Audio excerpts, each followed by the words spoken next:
And we're back in the sewers for whatever reason, yet again. And this time it's a bit more spooky. There's ghosts, skeletons, and Daedra, I guess. I don't think there's any Daedra. There's a lot of skeletons though. Very spooky. So anyway, this will be our dungeon guide for Veteran Wayrest II Sewers. Or Wayrest Sewers 2, sorry my bad. And this is again without anyone in the group allocating CP, a single CP. So what you're seeing here is people with just gear, skills, and that's pretty much it. No CP. Again, it's going to be pretty much the same formula as Wayrest 1 was. You're going to have a lot of trash. You're going to have a lot of mobs to deal with as a tank and as a healer, as a DPS. And you just want to steadily advance throughout the dungeon. If, again, you're not comfortable with big pulls or pulling large amounts of NPCs, then don't do it. If you are comfortable, go for it.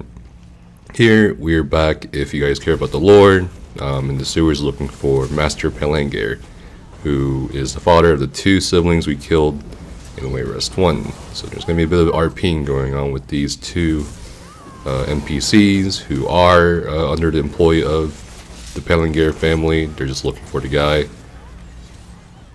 And they're just going to be like talking about, oh wow, ghosts, skeletons, oh, sewers. How interesting.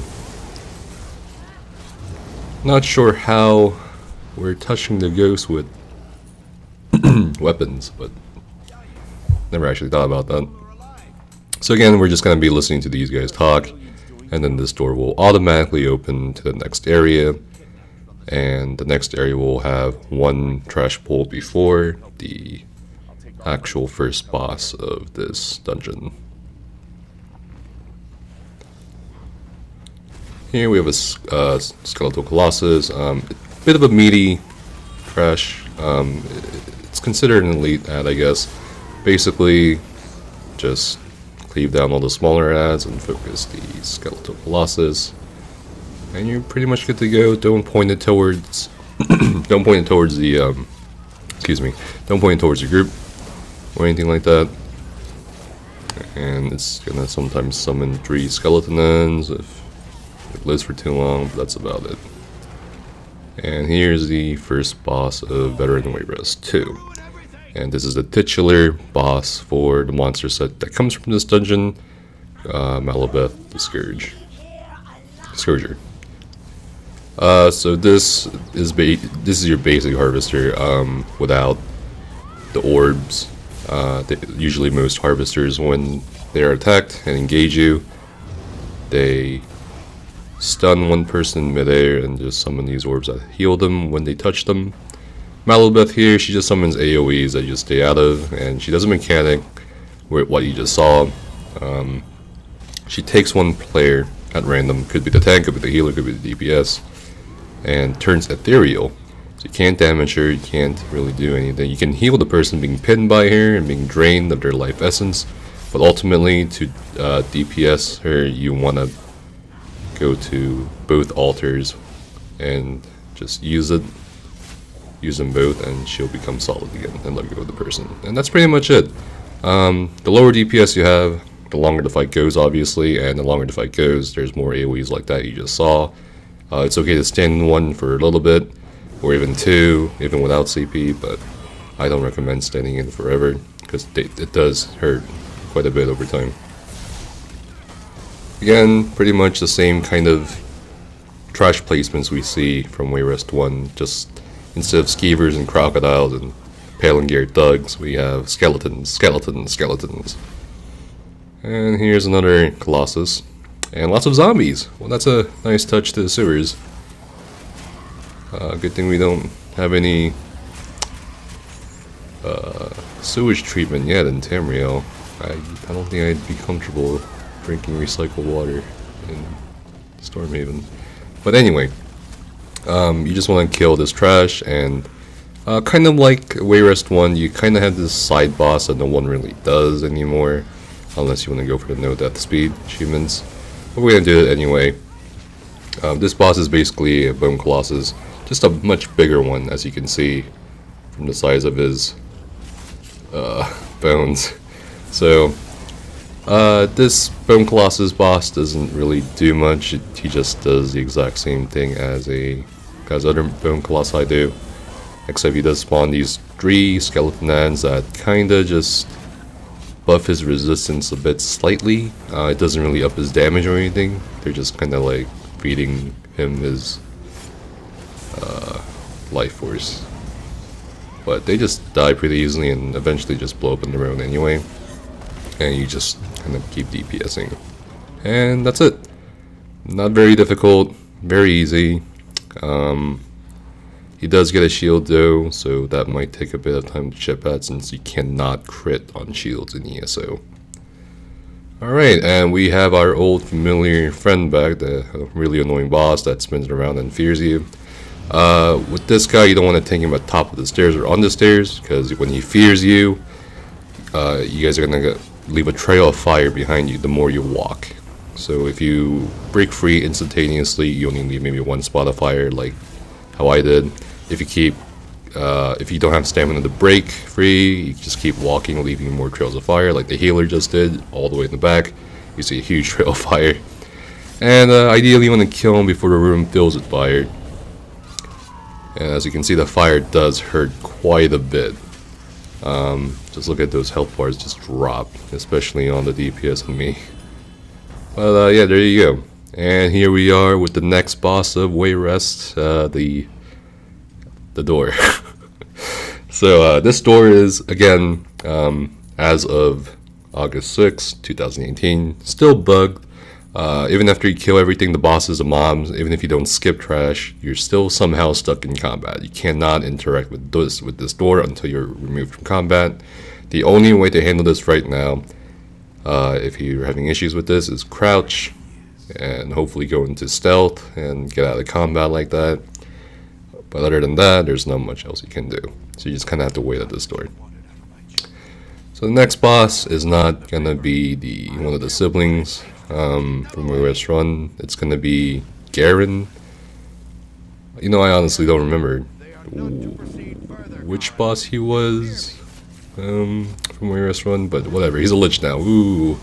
Anyway, here it's basically a stack and burn. You just keep DPSing. Avoid the red AoEs, obviously, that will hurt you. Now the second wave of red AoEs he releases will unleash more these chains that spawn into wraiths, as you can see just now.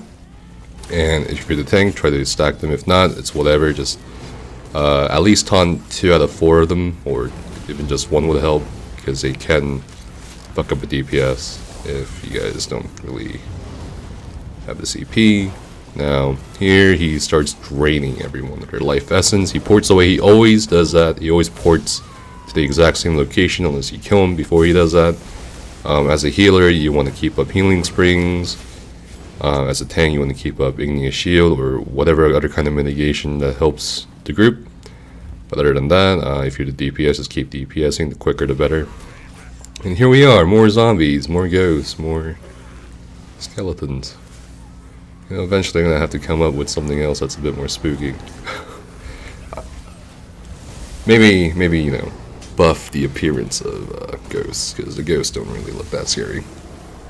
But anyway, again, there's a lot more trash in here than some other dungeons, and you just want to steadily go on. There is a boss placement here that wasn't here previously in Wayrest 1.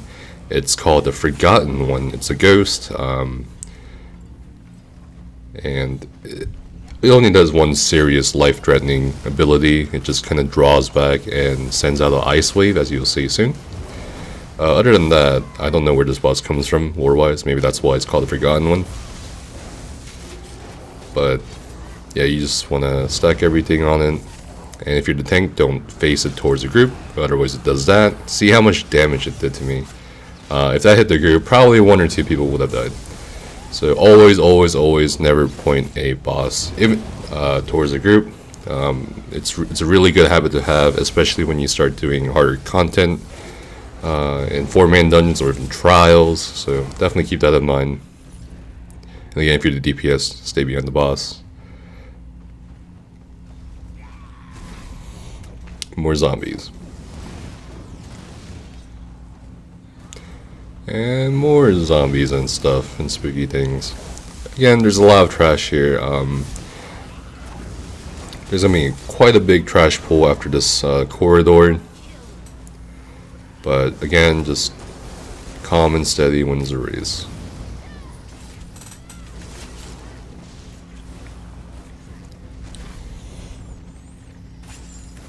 Again, if you're not comfortable with pulling everything at once as a group or a tank or whatever, just don't do it. Just keep it calm and steady. Kill each kind of section of the trash as you go along.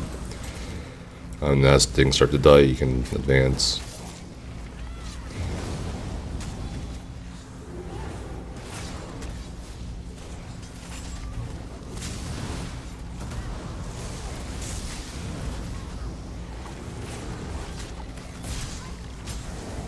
You would think they'd send like sewer inspectors on here. I mean, they definitely took the time to construct the sewage network, but I feel like they don't really maintain it because anyone can hang out in the sewers. I feel like zombies, crocodiles, fucking rats, or skeevers, fucking cultists, liches.